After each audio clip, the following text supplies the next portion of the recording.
What's up, everybody? Welcome back to the channel. Okay, so about a month ago, Donald Trump cuts funding for unaccompanied minors. As a matter of fact, federal funding going toward their legal cases or whatever in court for deportation or whatever it may be, legal status, blah, blah, blah, blah, blah, whatever the case may be. You get it, right? So Donald Trump cuts this stuff out.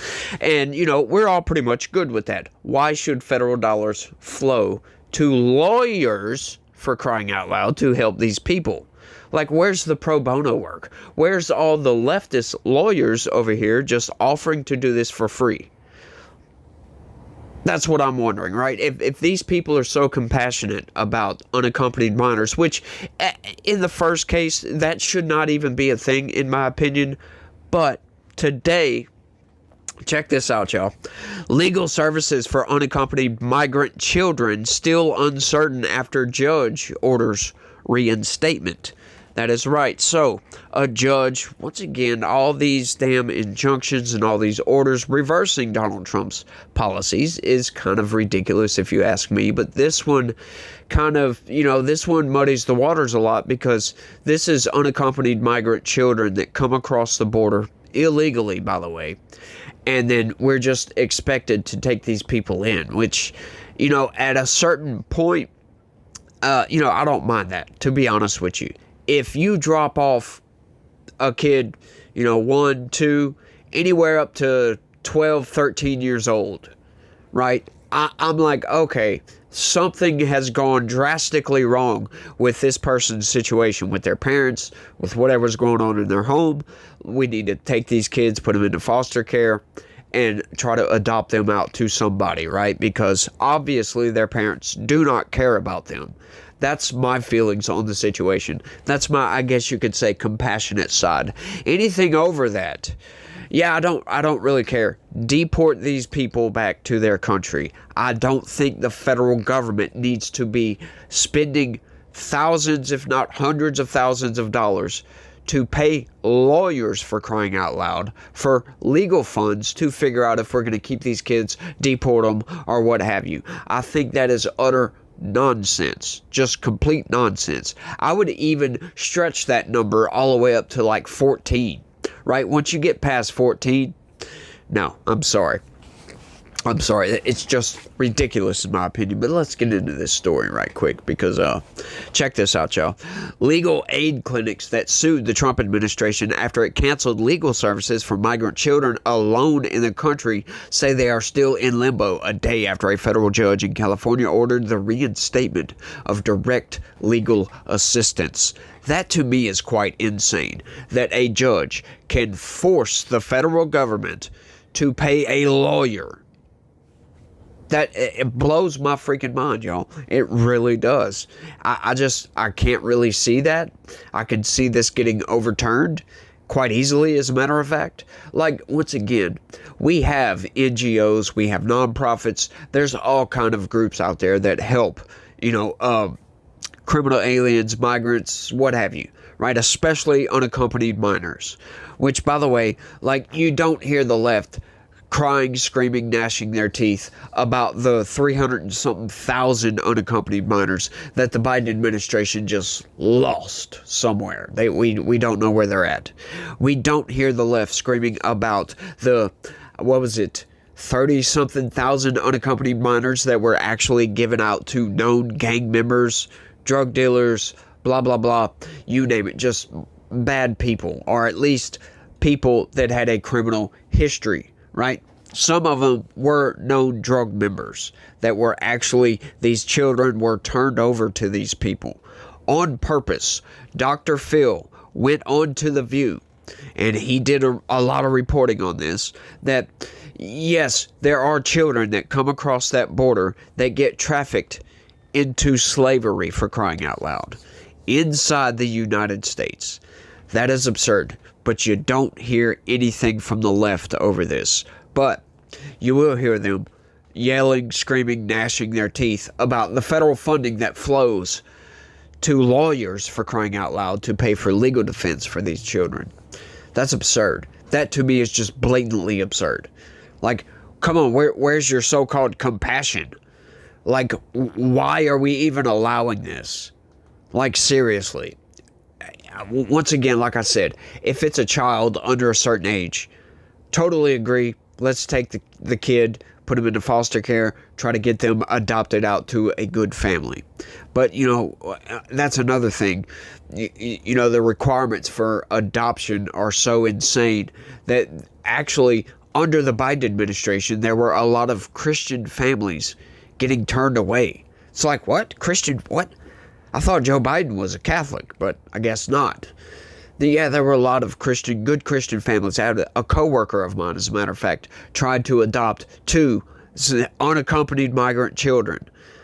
And he's got a stable job. He's been there for 10, 12 years, something like that. His wife has a stable job. They have a stable home. She works from home, as a matter of fact, so she can take care of these kids. There's nothing wrong with anything. They have a nice house, blah, blah, blah, blah, blah. You name it. The guy's one of the most upstanding guys I think I've ever met. He's a Christian, for crying out loud. And he was denied. Outright denied. Now, he takes care of foster kids. A lot of kids go through his house. He'll take 2 or 3 at a time, but that's about it. And it's like, hang on, so you'll allow them to stay there with him temporarily, but not permanently. What? Like, it makes no sense, but that's an aside. Let's get back to the news article, y'all. U.S. District Judge Araceli Martinez Oglin of San Francisco ruled late Tuesday in a lawsuit filed by legal aid groups after the Department of Health and Human Services and its Office of Refugee Resettlement on March 21st terminated a contract with the Acacia Center for Justice. She wrote that advocates raised legitimate questions about whether the U.S. violated a 2008 anti-trafficking law when it canceled funding for direct legal representation without ensuring the provision of counsel prior to the cancellation, warranting a return to the status quo while the cases continue. The order took effect Wednesday and runs through April 16th, which is my birthday, by the way. The court additionally finds that the continued funding of legal representation for unaccompanied children promotes efficiency and fairness within the immigration system, she wrote. Why are they in the immigration system? Like, this is something I don't understand. I do understand that we have a immigration problem going on in this country. We have a lot of people pouring across that southern border. But once again, like I said, there needs to be some kind of law. Congress needs to write up some sort of law. If a child under a certain age comes across that southern border, they need to be fast-tracked for citizenship and just dealt with in that fashion. You know what I mean? Like, these children, they didn't ask for any of this, right? Like, once again, it's got to be under a certain age. You were talking about young children here. They didn't ask for none of this. They get put into this situation where they're traveling with coyotes or other adults. They have no idea who they are, blah, blah, blah, blah, blah.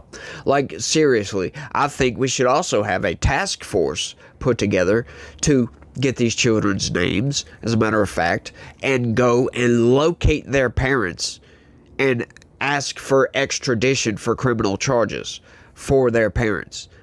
That's just my opinion. Straight up. Because that's tantamount to abandoning your child. It really is. That's a crime in the United States. And if your child shows up on our shores, you just abandoned your kid to the United States. Once again, that's just my personal opinion. I know a lot of people don't agree with that. They think that we should just deport these children. But once again, these kids didn't ask for any of this. Deporting them, sending them back to parents that abandoned them to the United States. I don't find that a good situation to put these kids back in, to be honest with you. These kids should not be tied up in the court system, and the federal government should not be paying lawyers, for crying out loud, to pay for their legal defense. It's absurd. But aid providers said Wednesday they are not sure if they can expect federal dollars to begin flowing again. Yeah, I wouldn't expect it if I was them. The Acacia Center provides legal services for unaccompanied migrant children under 18 through a network of legal aid groups that subcontract with the center. 11 subcontractor groups sued, saying that 26,000 children were at risk of losing their attorneys and that the government has an obligation to come up with a plan for transferring pending cases. cases. No, I'm sorry. That is not the federal government's duty to pay for lawyers. I'm sorry.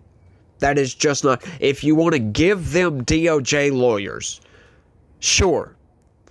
But it is not the federal government's job to pay for some kid that was dropped off on our southern border by some scumbags across the world, to pay these scumbag lawyers to represent them in immigration court. That makes no sense to me. Maybe we should set up some sort of department of the Department of Justice to handle all these cases. Pro bono, right? Like, seriously, something needs to take place. Maybe these kids shouldn't even have to be going through this process at all, because that's, once again, that's kind of a traumatizing situation. But, you know, dealing with these kids, and it's just a shame to me. Once again, if we do something like that, I would demand outright that we set up a task force, the FBI or somebody, to go after these children's parents, as a matter of fact. Arrest them, something. Like, have their home countries arrest them. Something needs to happen. This needs to stop. You know, honestly, it would not hurt me at all to make this stop, if we deport every single one of these kids back. Like, seriously, if it would make it stop. Because then you would, that's a big if, right? It's a huge if. But if it would make it stop, deport all of them back to their homes. Force them to go back to their parents. Blah, blah, blah, blah, blah. You get it. Something needs to happen, right? Something absolutely needs to happen. There's been way too many kids put in too many bad situations. Too many of them slip through the cracks in this country itself and go into very, very bad situations. And that's something I can't stand for that. Seriously. Acacia is not party to the lawsuit, but Bilal, somebody, a spokesperson, said Wednesday that it has received no notice from the government on what to do next. We're still stuck in this impossible situation where the attorneys that work with these vulnerable kids have no clarity, he said. Do it for free. Straight up. If you have a heart, you would do this for free. I am sorry. It is not incumbent upon the American taxpayer to pay for somebody's kid that got dropped off. If they want to do that, set up some sort of fund, right? That's fine.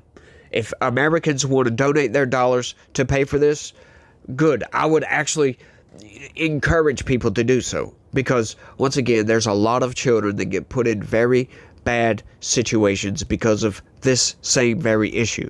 And I'm trying to raise awareness on this. As a matter of fact, every time one of these stories comes up, I always cover it, because a lot more awareness needs to be known, because most people don't know that 300,000 children got lost, that 30-something thousand children were released to possible drug dealers, criminals, and past criminals, as a matter of fact. Like, it's insane that all this goes on, and it really blows my mind that this country is in such a way that we allow for this stuff to take place.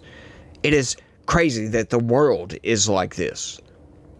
But, once again, Alvaro M. Huerta, I guess that's how you pronounce that. I'm sorry if I didn't pronounce it right. An attorney with the Immigration Defenders Law Center said they are waiting to hear from the government on how it intends to comply with the order.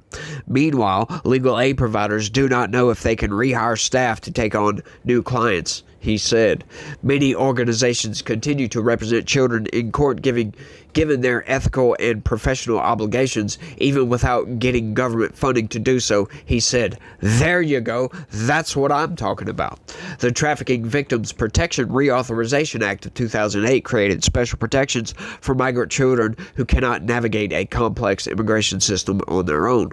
Plaintiffs said some of their clients are too young to speak and others are too traumatized and do not know English. The law requires the government to ensure to the greatest extent practicable, that all children entering the country alone have legal counsel to represent them in proceedings and to protect them from mistreatment, exploitation, and trafficking. But do they do that always? No.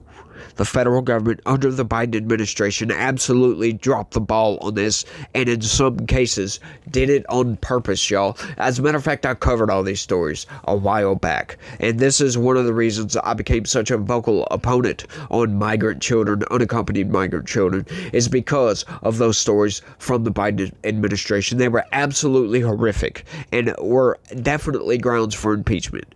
Like, seriously, because it was allowed to happen. People that spoke out about this got fired from the Biden administration for doing this. And we didn't get any kind of nationwide injunctions on any of those people getting fired, as a matter of fact. Anytime somebody spoke up about this, the Biden administration absolutely tried to keep this on the down low. This is why the Biden administration, in my eyes, is the worst administration in American history. Just for the simple fact, there are other factors, but just the fact of everything that went on that southern border was downright evil. Pure, unadulterated evil. And I will not move from that position, as a matter of fact. Attorneys for the government say that taxpayers have no obligation to pay the cost of direct legal aid to migrant children at a time when the government is trying to save money. They also said district courts have no jurisdiction over a contract termination that would have expired at the end of March. So, okay, let's keep going. Acacia is still under contract with the government to provide legal orientations, including Know Your Rights clinics, which Jonathan Ross with the U.S. Department of Justice said at a court hearing Tuesday is legally required. They're still free to provide those services on a pro bono basis, he said of the legal aid clinics. But Karen, here we go, we got a Karen, y'all. Tumlin with the Justice Action Center said at the same hearing that the administration cannot simply zero out funding without providing direction on who will help these children when Congress has appropriated money for the care of unaccompanied minors. Yes, they can, as a matter of fact. We don't have to tell you, right? If they already have lawyers right before this that were being funded by the federal government, tell them lawyers to suck it up. Do you really think American citizens are going to care that a lawyer has to do something pro bono, for crying out loud, which is free, in case you didn't know that, which is covering a case for free, essentially. It means something else, but that's essentially what it means, right? So, do you think the American people are going to care? Do you think that Trump is going to give a damn about this, right? Like, these situations, they're slippery. It's one of those 360-degree omnidirectional slippery slopes, if you will, because, you know, we start funding these things and these kids start being put into play, right? That just incentivizes people to send their kids to the United States. We stop funding these things. These lawyers say, screw it, right? It'll kind of show you the scruples of these lawyers, if you will, when this does happen. But these lawyers say, screw it. Now what do we do with these kids? Like, seriously, this is a tough situation. But the United States, the federal government, should not pay lawyers. I'm sorry. That just should not be a thing. If the states want to do this, by God, let them do a referendum on immigration or whatever it may be.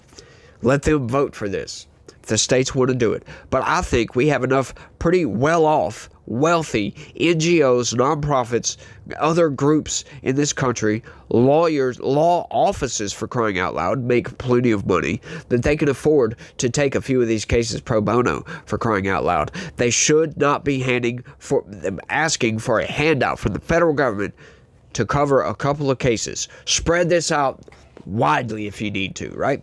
Many different law offices can take care of this. Maybe we should pass some legislation that forces lawyers to take these I don't know. No, that's actually a bad idea because that's robbing freedoms.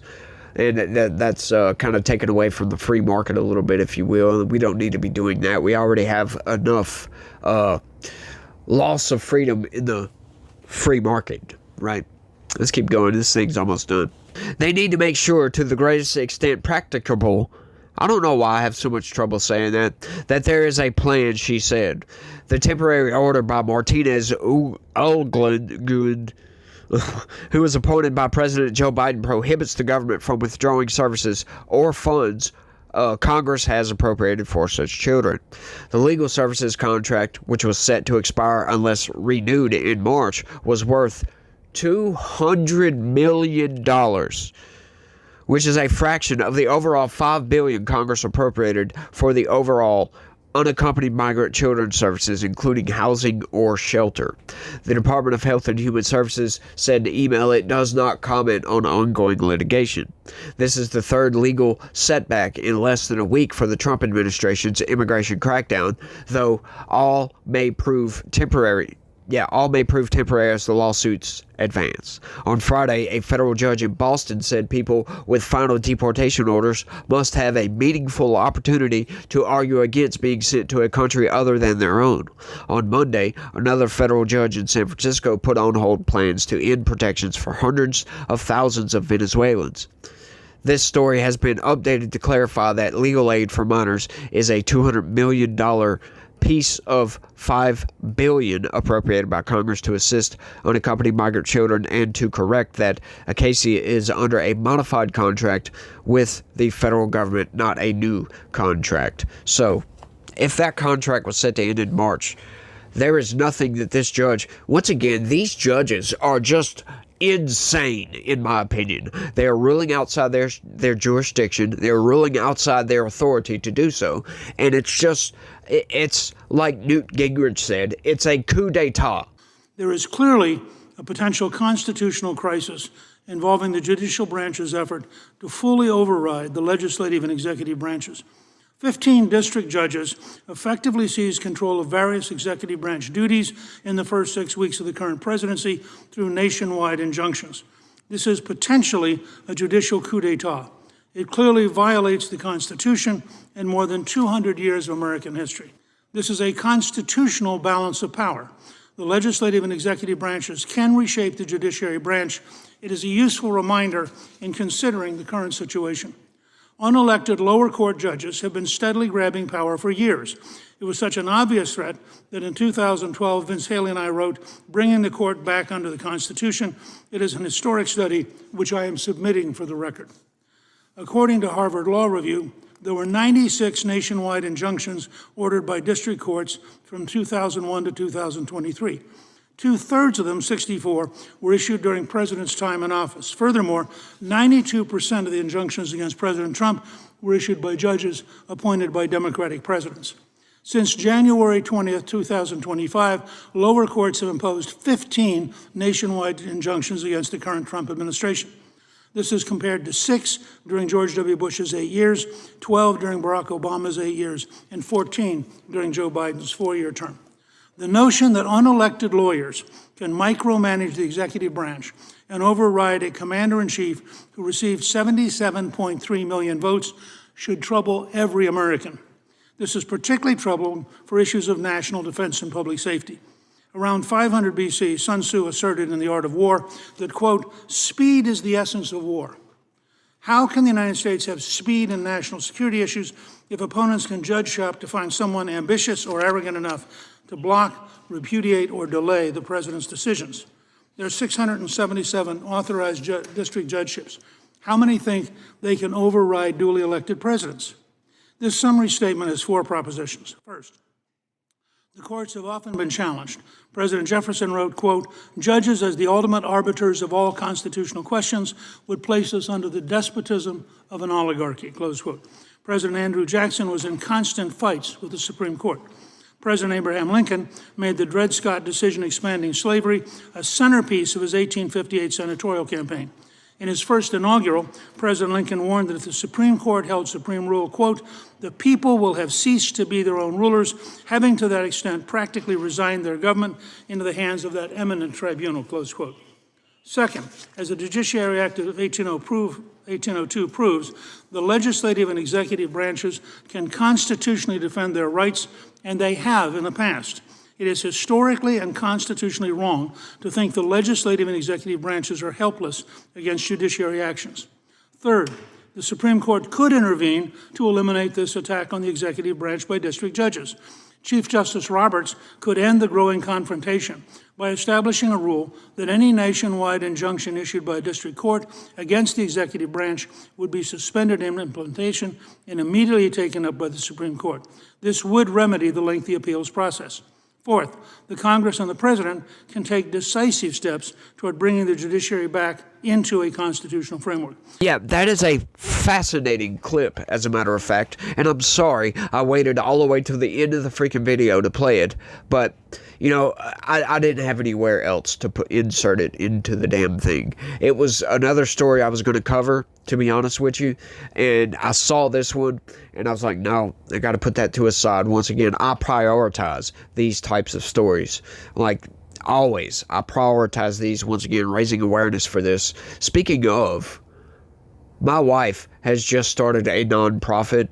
If you guys want to go check that out, I'll put a link in the description. And here's a screenshot of the actual website right there.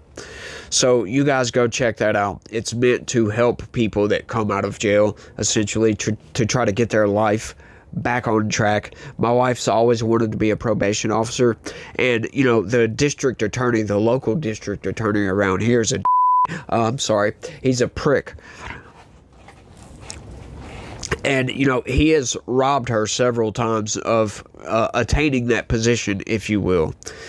And it's a bad situation with the district attorney. She worked there for like 12 years. She got hired on with the intent of becoming a probation officer. And they played carrot and stick with her for freaking 12 years before she got kind of upset about it.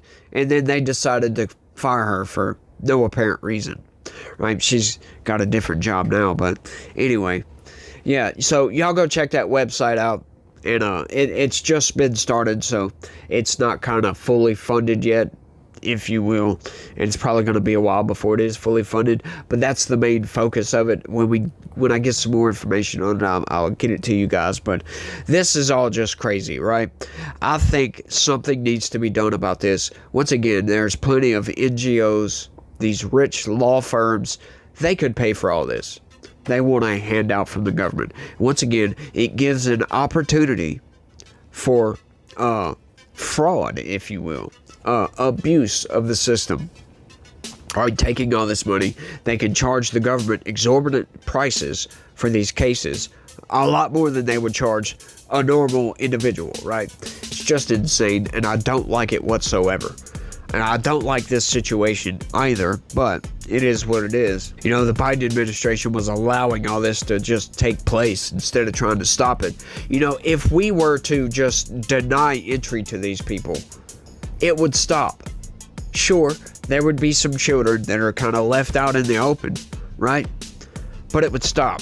Absolutely stop. We wouldn't have any more. Instead, we get a continuing stream of children coming across that southern border unaccompanied.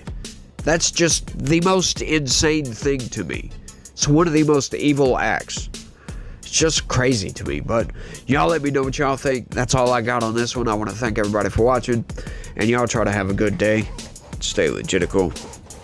Peace.